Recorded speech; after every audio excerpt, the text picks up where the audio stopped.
प्रिय मित्रों, जय माता दी। कैसे हैं आप लोग? उम्मीद करता हूँ कि आप सभी लोग स्वस्थ और प्रसन्न होंगे। मैं प्रभात चंद्र दीक्षित अपने यूट्यूब चैनल ज्ञान की किरण में आप सभी मित्रों का हार्दिक स्वागत करता हूँ और आप लोगों से उम्मीद करता हूँ हमारे चैनल को सब्सक्राइब करें और अपने दोस्तों के साथ इस चैनल को शेयर करें, क्योंकि चैनल आपको पूजा पाठ, ज्योतिष, वास्तु, ग्रह, नक्षत्र, यंत्र, मंत्र, तंत्र, हर चीज की उचित जानकारी समय समय पर आपको उपलब्ध कराने वाला है और आपके ज्ञान में लगातार वृद्धि को प्रदान करने वाला है। आइए, आज बहुत ही बढ़िया सब्जेक्ट पर चर्चा करने वाले हैं, जिसका नाम है कि अगर आपके बच्चे का जन्म हेमंत ऋतु में हुआ है तो हेमंत ऋतु में जन्म लेने का क्या क्या अच्छा और क्या क्या बुरा प्रभाव आपके बच्चे के जीवन में पड़ता है, क्या क्या अच्छाइयां, क्या क्या बुराइयां हैं, इन सभी को समझने का बारीकी से अध्ययन करेंगे।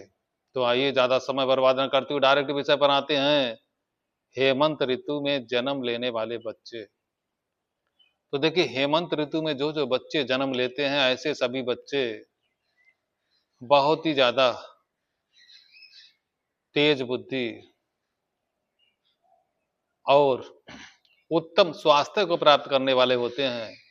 ऐसे बच्चों का स्वास्थ्य हमेशा ही ठीक ठाक रहता है। हालांकि हल्का फुल्का उतार चढ़ाव जरूर रहता है, लेकिन फिर भी इनके स्वास्थ्य में ज्यादा परेशानी वाली बात नहीं रहती है। जो जो बच्चे हेमंत ऋतु में जन्म लेते हैं, ऐसे सभी बच्चों का व्यक्तित्व बहुत ही ज्यादा शानदार होता है। ये सभी के साथ मिलजुल कर रहने वाले और समाज के लिए काफी कुछ करने का प्रयास करते हैं। धन की बात की जाए तो देखिए, जो जो बच्चे हेमंत ऋतु में जन्म लेते हैं, ऐसे सभी बच्चे धन के मामले में थोड़े से कमजोर होते हैं। धन इनको आसानी से प्राप्त नहीं हो पाता है। हालांकि परिवार की स्थिति इनके ठीक ठाक रहती है, लेकिन धन के मामले में हमेशा से इनके जीवन में लगातार संघर्ष बना रहता है। और धन अगर इनको मिल भी गया तो बचाने में धन को इनके काफी परेशानियों का सामना करना पड़ता है, क्योंकि इनका बैंक बैलेंस की स्थिति बहुत ही ज्यादा कमजोर रहती है। क्योंकि इनके जीवन में खर्च की मात्रा लगातार बढ़ती हुई रहती है, जिसके कारण धन को इकट्ठा करना इनके लिए संभव नहीं हो पाता है। दोस्तों की बात की जाए तो जो जो बच्चे हेमंत ऋतु में जन्म लेते हैं, ऐसे सभी बच्चों के दोस्तों की संख्या ठीक ठाक रहती है। दोस्त लोग इनके जीवन में इनका खूब सपोर्ट करते हैं और आगे बढ़ाने में उनका महत्वपूर्ण भूमिका पाई जाती है। अब देखिए, हेमंत ऋतु में जन्म लेने वाले सभी बच्चे थोड़े डरपोक स्वभाव के होते हैं, क्योंकि इनके मन में हमेशा से ही भय का वातावरण बना रहता है। क्योंकि इनके मन में भय और भ्रम की स्थिति हमेशा से ही बनी रहती है। हर छोटी छोटी बात पर परेशान हो जाते हैं। काम भले ही कंप्लीट हो जाए, लेकिन उसको सोच सोच करके पहले से ही इनके मन में कई प्रकार की परेशानियां उत्पन्न हो जाती हैं। अब देखिए, जीवन में सुखों की बात की जाए तो हेमंत ऋतु में जन्म लेने वाले बच्चों के सुखों की मात्रा इनके जीवन में थोड़ी कम रहती है। दुखों की मात्रा ज्यादा और सुखों की मात्रा इनके जीवन में कम रहती है। लगातार इनके जीवन में संघर्ष ज्यादा रहता है, क्योंकि इनके मार्ग में इनके विरोधी रोड़ा अटकाने का काम करते हैं, जिसके कारण इनके जीवन में संघर्ष की मात्रा बढ़ जाती है।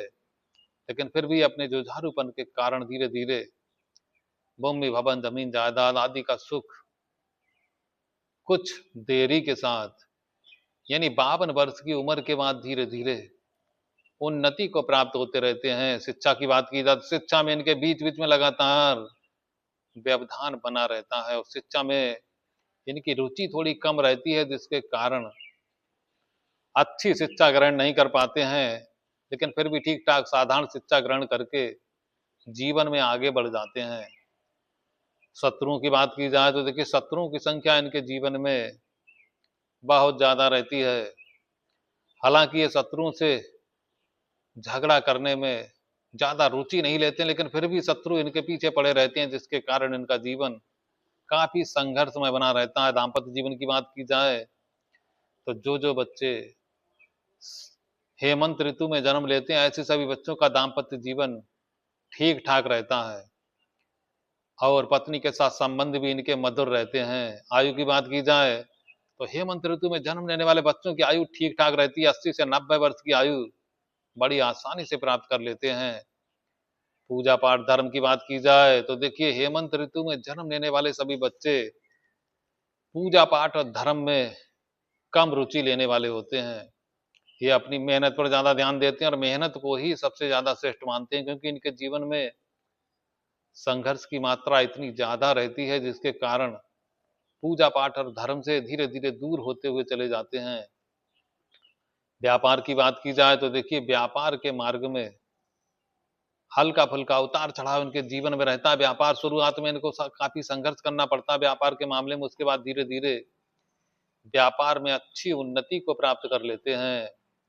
नौकरी की बात की जाए तो देखिए, व्यापार की अपेक्षा नौकरी में ज्यादा श्रेष्ठ फल प्रदान करते हैं इनको, यानी नौकरी करना इनके लिए ज्यादा फायदेमंद साबित होता है। हालांकि सरकारी नौकरी को प्राप्त करने में इनको काफी संघर्ष का सामना करना पड़ता है, लेकिन प्राइवेट नौकरी इनको आसानी से प्राप्त हो जाती है और उस प्राइवेट नौकरी में ही धीरे धीरे उन्नति प्राप्त करते हैं।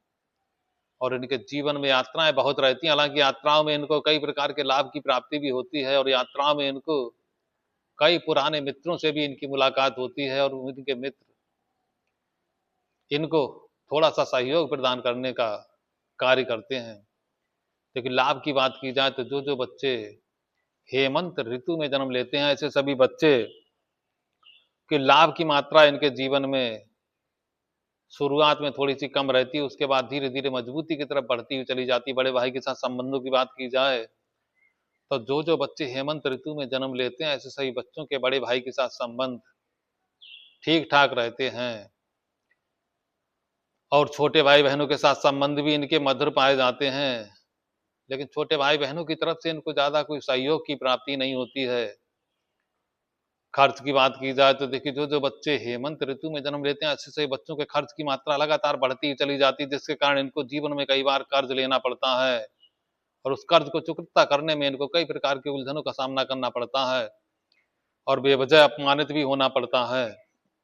तो देखिए, अगर आपके बच्चे का जन्म हेमंत ऋतु में हुआ है तो आपको कर्ज लेने से बचना चाहिए और सबसे पहले सोमवार का व्रत जरूर करना चाहिए और भगवान भोलेनाथ का ओम नमः शिवाय इस मंत्र का सुबह शाम 15-15 मिनट जाप करना चाहिए। ऐसा करने से जीवन में आपके संघर्ष की मात्रा ऑटोमेटिक कम होती हुई चली जाएगी और जो उलझने हैं धीरे धीरे समाप्त हो जाएंगी। तो देखिए, आज के वीडियो में हमने आपको हेमंत ऋतु में जन्म लेने वाले बच्चे कैसे होते हैं, क्या करना है, किससे बचना है, समझाने का प्रयास किया। अगले वीडियो में बहुत ही जल्दी आप लोगों से मुलाकात करते हैं। अगर आपको हमारा वीडियो पसंद आए तुरंत वीडियो को लाइक करें, सब्सक्राइब करें, अपने दोस्तों के साथ इस वीडियो को शेयर करें।